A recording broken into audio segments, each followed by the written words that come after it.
Boa tarde, Rangel. Grande José, tudo bem? Grande professor, tudo bem?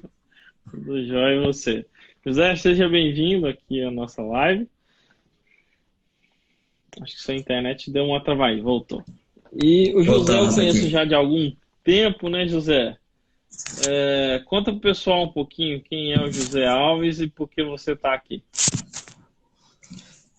Eu sou, na verdade, a minha primeira formação fiz tecnologia em construção civil em 1997.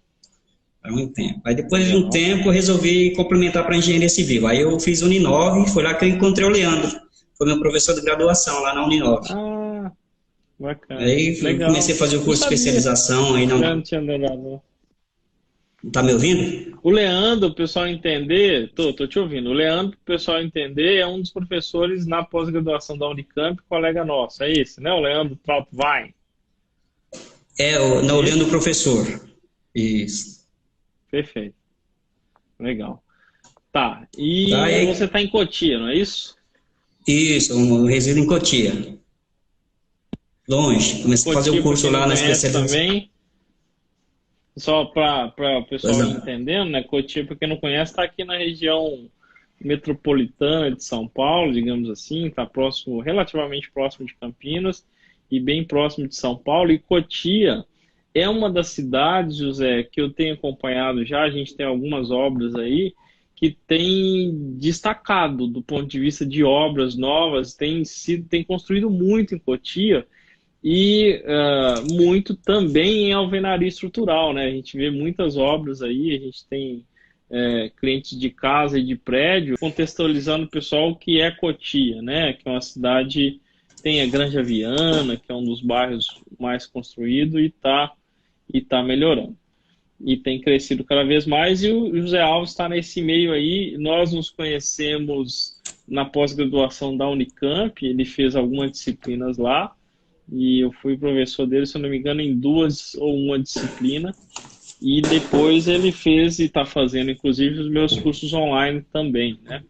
Então a gente tem mantido esse relacionamento, inclusive nos cursos online. Certo, José? É só alvenaria estrutural, pode perguntar de concreto também. Não, pode perguntar de concreto também.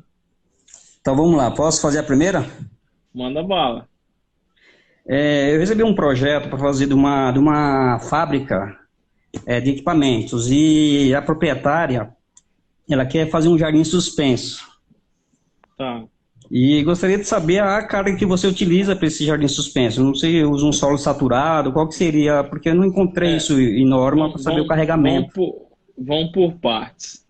Depende do que ela vai colocar nesse jardim. Nós temos, às vezes, acontece, ô José, edificações, por exemplo, em edifícios. Vamos pensar em edifícios ainda. No edifício eu tenho os pavimentos, tipo, enfim, 20, 30, o que for. Nós temos um pavimento térreo, né? E nós temos os subsolos ou sobressolos garagem. Normalmente é uma convencional. E nesse pavimento térreo, que ele tem uma projeção maior do que a torre, porque a garagem normalmente tem uma projeção maior do que a torre, né? Normalmente nesse pavimento eu tenho áreas comuns. Essas áreas comuns são piscina em cima de uma laje, né? E jardins, área de lazer, enfim, e garagem inclusive. Nesses jardins, que você está chamando de jardim suspenso, nada mais é do que um jardim em cima de uma laje, né? Nesses jardins, a primeira pergunta que a gente faz é o que tipo de vegetação que ela vai plantar aí, se são árvores de grande porte, de médio porte ou de pequeno porte. E Certo. ainda assim, nesse processo, a gente considera o solo parcialmente saturado. Porque é igual arrimo. Pensa comigo, arrimo. Quando a gente vai calcular diagrama de empuxo em arrimo, o que a gente considera? A gente considera o solo 100% saturado ou parcialmente saturado ou nada de saturado? A gente considera geralmente um parcialmente saturado, porque para ele estar 100% saturado, só se a sua drenagem tiver realmente muito ruim, né? Se a gente considerasse o solo 100% saturado sempre, quer dizer, água mesmo, ficaria muito pesado os dimensionamentos. Então, por isso que a gente prevê uma, uma, uma saturação parcial, talvez 60%, alguma coisa assim, pensando que esse solo vai ter drenagem, né? Mesmo que a ideia é que esses jardins, se eu tiver um solo, estou plantando ali, e eu tiver com aquele solo só água praticamente, a planta morre, não é isso? Alguma coisa Certo. está errada nisso. Então a gente considera, vai na NBR 6120, que é a de cargas, e normalmente é esse processo que a gente vai fazer. O que que você vai plantar? Vou plantar grandes árvores, são só arbustinhos ou são coisas menores?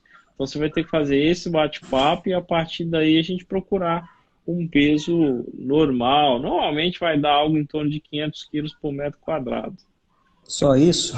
Eu estava calculando É, tendo um solo saturado de 21 quilonewtons aqui, por metro cúbico. Ou seja, 2 pontos. toneladas? É, muita Ah, eu coisa, acho né? que não chega nisso não. Depende de quanto de camada de solo que ela vai colocar e depende do tamanho. Pode chegar aí em 1 tonelada, tá? Mas em duas é muita coisa. Então, vai ter 80 centímetros, né, de solo, esse jardim, de Aham. altura. Aí eu fiz os cálculos, tá Pega dando. uma saturação aí de 50, 60% e vê que tipo de coisa que ela vai plantar. Mas normalmente não dá tudo isso não. Então chega o quê? Uns 500 mesmo? Ah, digamos, 1.000, entre 500 a 1.000 toneladas, nada muito mais do que isso, porque é por metro quadrado, né? Tá, O legal. solo tem empolamento, você tem que lembrar de tudo isso. Solo para plantar não é aquele solo, um solo mais arenado, né, digamos assim. Tem tudo isso. Não seria uma argila, que geralmente a argila que realmente É uma é argila mais densa, né? expandida, talvez, né? Talvez uma argila expandida, né? E Tá uma boa certo, impermeabilização, né? Uma tá impermeabilização certo. Tá top, bom. que é onde vai pegar. Próxima. Próximo, por exemplo, uma dúvida que eu tenho, difícil, já é um método construtivo, em concreto armado. É, qual que é indicado, por exemplo, para você começar a fazer escoramento de laje? Começa o primeiro pavimento, segundo, terceiro, você tem que escorar a laje inferior para poder começar a armar a laje superior? Qual que seria esse processo? Eu ainda fico meio em É, dúvida. de escoramento, né? O escoramento, normalmente, a gente mantém 100% de escora a cada 4 ciclos. Então, pensa assim, isso depende, claro, da velocidade de execução. Vamos pensar no edifício. Você, normalmente, os edifícios, a gente faz uma laje por semana. Toda semana concreta uma laje. E o escoramento, o ideal é que ele seja mantido por pelo menos 28 dias. É o ideal. Eu posso tirar antes? Posso, mas isso depende do acompanhamento do módulo de elasticidade daquele concreto. Se eu cheguei no módulo que eu calculei, então, quando a gente calcula lá, por exemplo, para um FCK de 25, vai dar um módulo de elasticidade, se eu pegar pela norma na tabela, em torno de 26 gigapascal. Se esse modo de elasticidade for atingido antes, só que isso é os 28 dias. Se ele for atingido antes dos 28 dias, eu posso retirar as escoras. O que a gente normalmente faz, porque é feito um volume, depende do cálculo dessas escoras. Inclusive, eu devo fazer uma live só sobre dimensionamento de escoramento, porque a gente não tem quase nada de livro sobre isso. Tá? Tô até combinando com um colega sobre isso. Tem uma no meu Insta só sobre escoramento de laje treliçada, tá? É diferente da maciça. E aí a gente vai retirando esses escoramentos parciais. Aos 7 dias tira 25%, aos 14 tira mais 25%, aos 21 tira 25% e aos 28 tiram 100% das escoras. Mais ou menos esse o processo. E aí, os escoramentos de cima, né, para a parte de cima, o ideal é que a gente mantenha o máximo esperado e que a gente tenha pelo menos esse ciclo de 14 dias, desculpa, de 28 dias. Então, pode acontecer realmente da gente estar lá nos últimos pavimentos e os de baixo. Não preciso manter o edifício escorado desde o primeiro pavimento, né? Imagina um edifício de 28 andares, eu ter que ter escorado desde baixo todos eles. Mas isso, de novo, depende do cálculo, José. Se você tem que considerar, né, tem que levar em consideração nessa laje o quanto que eu estou transferindo de carregamentos para essa laje de baixo. Tá? Mas normalmente esse processo de reescoramento vai subindo e vai retirando a cada 25% a cada uma semana. Legal. E sobre a alvenaria? A partir de que pavimento eu começo a fazer o fechamento com a alvenaria? Eu até recomendo que, se for possível, que esse fechamento seja de cima para baixo. Tem uma live que a gente fez, quer dizer, eu só faço depois que eu terminei todo o edifício, eu venho fazendo de cima para baixo. Seria o ideal, tá? A gente vem fazendo e adicionando esse carregamento de cima para baixo e não de baixo para cima. Tem uma live que eu fiz no ano passado com o Marcos Daniel. Eu falei da interação da estrutura com a alvenaria de vedação. Nessa live ele deu uma sugestão relacionada a isso, tá? O quanto que eu devo manter quantos dias após, né, eu devo incluir as alvenarias de vedação e preferencialmente de cima para baixo. Esse é o ciclo das vedações. Certo. Voltando ao assunto lá do jardim suspenso, qual que é a laje que você indicaria para esse tipo de carregamento? Porque inclusive tem um pé direito Maciço. alto, tá? Maciço. Eu não consigo fazer uma cubeta ou uma treliçada, O que não consigo. acontece? Consegue. Eu já fiz jardim com cubeta, mas você tem que sempre pensar o seguinte: lajes nervuradas, ela tem uma inércia menor, tá? Natural da laje treliçada, na laje maciça, treliçada cubeta, ou treliçada ou cubeta, qualquer laje nervurada, a ideia é que na região das nervuras é um enchimento ou é um vazio para que economize concreto. Essa ausência do concreto, ela reduz a inércia dessas lajes. Então eu tenho menor inércia. E aí eu tenho que compensar em altura. Normalmente, tanto faz. O que você vai fazer, ao invés de fazer uma laje maciça, sei lá, de 12 centímetros, você vai ter uma cubeta de 20, 25, né? Para compensar essa falta de inércia. Ao utilizar a nervurada ou a maciça, está muito mais relacionado ao vão do que só ao carregamento. Então, se o vão, por exemplo, se ela tem um vão de acima de 6 metros de vão, normalmente a nervurada começa a ser uma vantagem. A cubeta. Então, eu tentei dimensionar aqui, inclusive estou fazendo o curso Master, o Essencial, tudo que você a gente está fazendo. E realmente a flexão não dá, a flexão negativa não está passando, porque eu acho que não tem altura para a armadura negativa, né? A negativa na cubeta, você fala. Eu tentei lançar com uma treliçada, uma bigotinha normal mesmo. O que acontece? Na treliçada normal, eu tenho pouca capa. Eu tenho 4, 5 centímetros de capa. E nessas lajes muito carregadas, o momento negativo também é grande, não é só o positivo. E aí, só na treliçadinha, normalmente não dá conta por isso. Eu tenho pouca região para que as minhas armaduras negativas sejam alojadas, né? Entendi. Então o ideal seria a maciça. Eu faço maciça. Mais comum seria maciça. Entendi. Tá certo. Próximo. Você costuma dimensionar muro de arrimo em viga, pilares, sistema, ou não? É só concreto armado, o muro à flexão? Ou... Depende sim. A gente costuma fazer. Vamos pensar quais são os 3 sistemas mais usados de muro de arrimo ou a contenção, né? Pensando em arrimo especificamente. Primeiro, o que é chamado de muro de flexão. É um muro de concreto maciço até a fundação. Beleza? Esse é um. Segundo, um muro de alvenaria estrutural, que daí eu recomendo para alturas de até 3 metros no máximo. A gente faz alvenaria com bloco de 19, com enrijecedores a cada X metros. E um terceiro, que é menos utilizado, mas que a gente utiliza dependendo da situação, são pilares em concreto, vigas em concreto, pilares virado o contrário do muro, né? Então, se eu tenho um muro aqui, os enrijecedores, os pilares nesse sentido. E esse quadro, digamos assim, fechar com alvenaria estrutural. Preferência alvenaria estrutural. Não é porque a carga vai ser absorvida pela alvenaria, é porque aquele fechamento entre pilares e vigas vão sofrer esforços fora do plano. Então não adianta fazer um mega pilar ou uma mega viga se localmente vai ter um esforço, e a ideia é que se faça esse fechamento com alvenaria estrutural, principalmente com canaletas, né? Muito menos groutes verticais, mas mais canaletas, que a canaleta absorve essa flexão no plano e ajuda a que ele não rompa por cisalhamento, essa parede. Que ele pegue os carregamentos e jogue para os pilares efetivamente. Eu faço, mas é menos comum.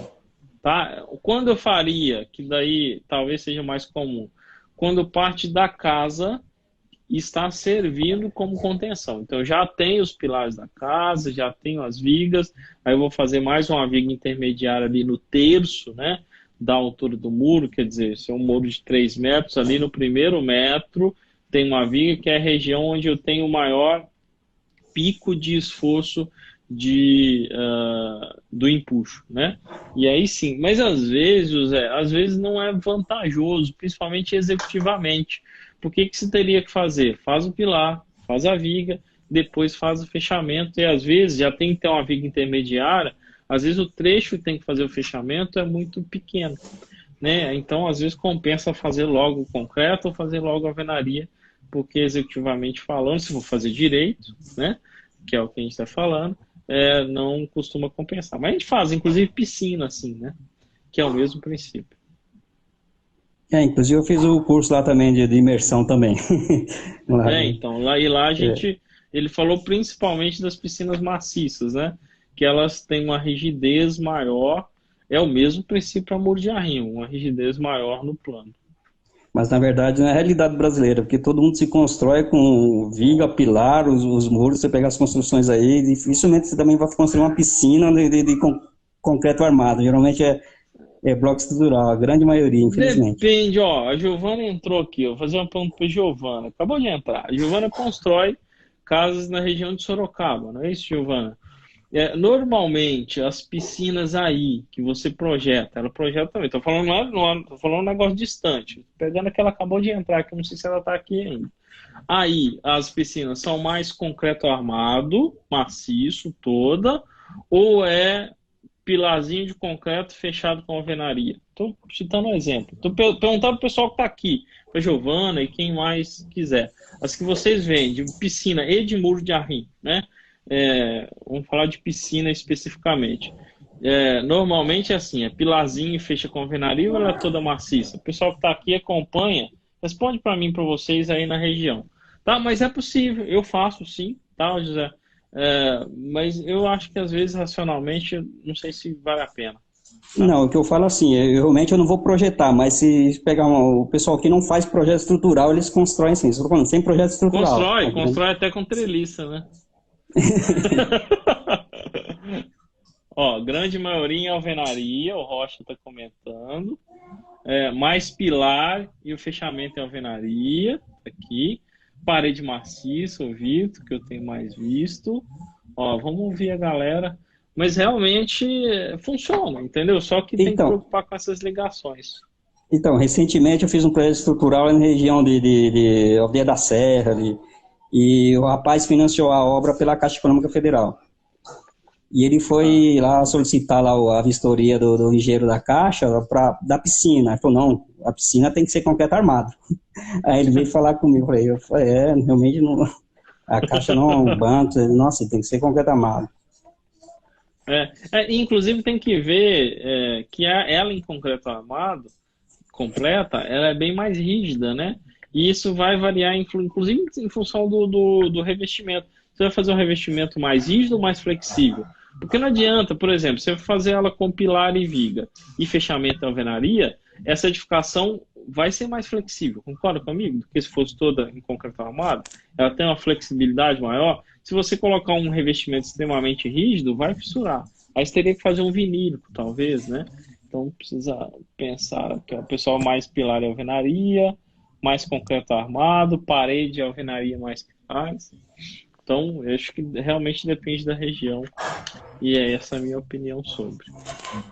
Tá certo. Eu pergunto, o TQS, eles conseguem fazer esse dimensionamento, viga pilar, com muro de arrimo, Consegue. O que ele não vai fazer, que daí a gente teria que fazer manualmente, pensa assim, a gente vai lá no TQS, aplica os pilares e as vigas, dimensiona o diagrama de empuxo, faz o cálculo, aplica o diagrama de empuxo e ele vai calcular as vigas e os pilares para absorver esse esforço do empuxo. Beleza? Tudo certo. O que o TQS não faz?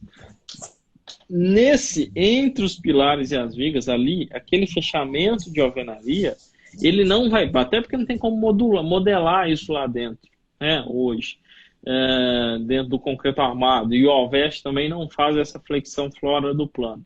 Ele não vai verificar se aquele esforço naquela parede em si, aquele localizado, porque por mais que eu dimensione os pilares e as vigas para absorver esse esforço, concorda comigo que a terra vai estar encostando na alvenaria?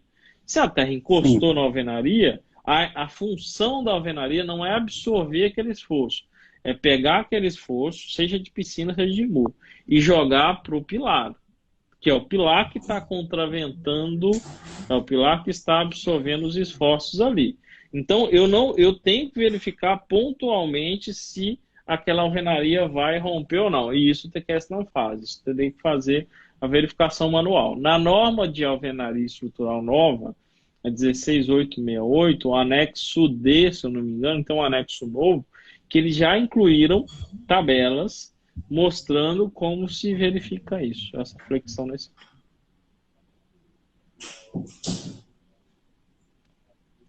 Ah, tá, entendi. Mas na hora de eu jogar esse carregamento no TQS, primeiro, eu fiz o cálculo do empuxo lá, o pilar e a área de influência para jogar nas vigas intermediárias. O diagrama de empuxo não tem nada a ver com o pilar e com a viga. O diagrama de empuxo tem a ver com o solo. Então, o diagrama de empuxo daquele triangular está lá. Certo. Se mas na hora de lançar o diagrama de empuxo, você lança os pilares e as vigas do jeito que você pré-dimensionou e joga o empuxo. O que você vai fazer, e o empuxo é por metro linear, independente do que você fez de estrutura. O que você vai fazer na verificação do pórtico, vai ver se aqueles pilares ficaram muito carregados ou não. Se o pilar ficou muito carregado, ou você vai ter que aumentar o tamanho dos seus pilares, ou diminuir o seu espaçamento. Então, esse espaçamento, essa área de influência que você está dizendo, depende na sua análise que você vai reduzir ou não. Ah, entendi. Não, é porque eu fiz manualmente aí, todo muro de arrimo, dimensionei tudo manualmente. Então, mas será que o TQS faz? A ideia é que, se você lançar ele no TQS, ele tem que dar um resultado muito próximo do que você fez manualmente. O TQS faz, o TQS só não vai dizer para você, você não já fez um pré-dimensionamento manual? Pega o mesmo diagrama de empuxo que você fez na mão, vai lá no TQS, faz o mesmo espaçamento, é para você ter resultados semelhantes. Tá ok. Iguais vão ser? Não vai. Qual que é a diferença, principalmente? Uma coisa que eu tenho certeza que você não consegue fazer na mão. Quando você tem os pilares de contenção, você considerou aquele pilar de contenção no seu método manual. Você considerou ele engastado na fundação ou articulado? Eu considerei engastado, como fosse uma viga em balanço. Aí que não tem jeito, né? Pensa comigo, tem como um pilar de muro de arrimo ele ser 100%, que é um modelo numérico seu, 100% engastado na sua fundação? Não. Você acha que a sua fundação tem rigidez suficiente para garantir que isso é engaste? Não tem. E aí que vai dar uma pequena diferença mesmo. E aí talvez você, no seu cálculo manual, esteja menos a favor da segurança do que o que realmente é. Não é menos a favor, vou dar 2 exemplos. Se você está considerando engaste, os seus esforços transferidos para a sua fundação são maiores do que realmente são. Se você está considerando articulado, os esforços no pilar são maiores do que realmente são. Então, o que o TQS faz, que é o que a gente deveria fazer, é ter um engaste parcial. Parcial é, digamos assim, se você estiver usando um bloco de uma estaca no seu muro de arrimo, impossível haver algum engaste. É praticamente articulado. Se você está usando de 2, é um engaste talvez de 50%. Depende do tamanho do bloco que você está usando. Então, a rigidez da ligação de apoio pode mudar os seus resultados. Certo. Certinho? Tem tempo ainda ou não? Tem sim. Manda aí. Sobre a alvenaria estrutural, para se resolver problema de tração e cisalhamento, seria a armadura, tá certo? E argamassa, é isso? Isso, é essa a ideia. A ideia, pessoal, a gente até falou de dimensionamento antes, vamos responder. Na alvenaria, além dos esforços de compressão, nós temos os esforços. Então, a compressão é se eu não tivesse nenhum esforço lateral. Então, inclusive, aproveitando, José, hoje a gente lançou um aplicativo novo, junto com a TQS, e quem quiser receber esse aplicativo gratuitamente, é só se inscrever numa maratona em alvenaria estrutural que a gente vai ter. A gente vai ter esse ano, dias 26, 27 e 28 de janeiro, a primeira maratona em alvenaria estrutural. A gente sempre faz elas em concreto armado. Esse ano vai ser a primeira em alvenaria. E quem se inscrever nessa maratona vai receber gratuitamente um aplicativo novo. E esse aplicativo é simples, é um executável, não precisa nem instalar nada, só abrir no seu Já entrei no grupo já. Aí, você vai receber já no seu e-mail o que ele verifica a compressão. Inclusive, eu posso lá, eu dou os carregamentos da laje, ele calcula o peso próprio automaticamente, e você pode usar bloco concreto ou cerâmico, e pode usar argamassamento lateral. E, enfim, eu vou fazer um vídeo explicando como fazer, mas isso só com carregamento lateral. Mas, na verdade, existem carregamentos, desculpa, seu carregamento vertical, existem carregamentos laterais. Que carregamentos laterais que existem? Vento e desaprumo, principalmente, né? E pode ser um empuxo também, no caso do muro de arrimo.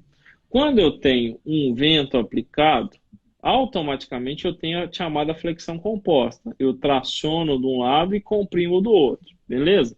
Compressão é moleza, compressão eu absorvo com bloco e grout, se necessário. A tração, que é o BO. Porque é como se eu estivesse tentando puxar isso aqui, a minha parede. Essa é a tração na parede. A primeira coisa que eu verifico se absorve esses momentos, essa tração ou não, é a argamassa. Existe uma tabelinha lá na norma de alvenaria que diz que para até, sei lá, 0,2 MPa de tração, a argamassa suporta. Acima disso, eu preciso adicionar uma barra de aço para dissolver esses esforços de tração. Aí é simples, eu vejo qual que é a tensão de tração e calculo uma área de aço para absorver isso. Outro esforço que o José comentou é o de cisalhamento, porque se eu aplico uma força lateral, além dele virar, eu tendo a escorregar as minhas juntas. Esse esforço de cisalhamento também, lá na norma, diz, até X de esforço a própria argamassa absorve. Caso contrário, eu preciso adicionar uma armadura para absorver ao cisalhamento. Que armadura é? A armadura de tipo o Murfor, por exemplo, armadura na junta de argamassa. Beleza. Só para alinhar para o pessoal saber do que a gente está falando. Beleza. Eu recebi um projeto estrutural, na verdade, o cliente lá foi, eu acho, 37 casas, em bloco estrutural.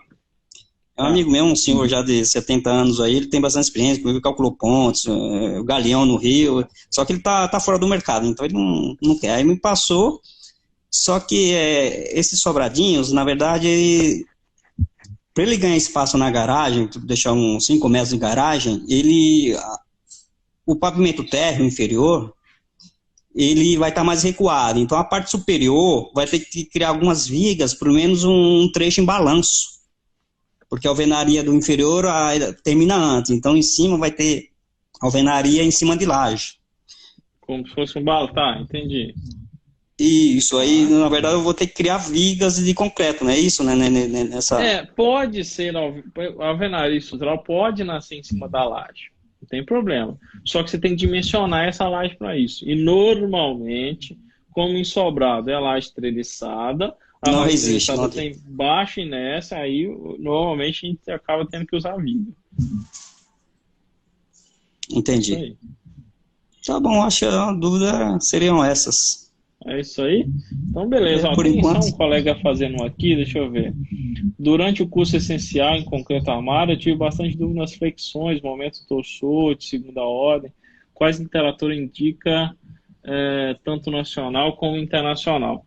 Leonhard é uma excelente literatura para a gente estudar isso, e o Fusco, né? São duas literaturas nacionais e internacionais muito boas sobre esse assunto de flexão e de torsor. Beleza?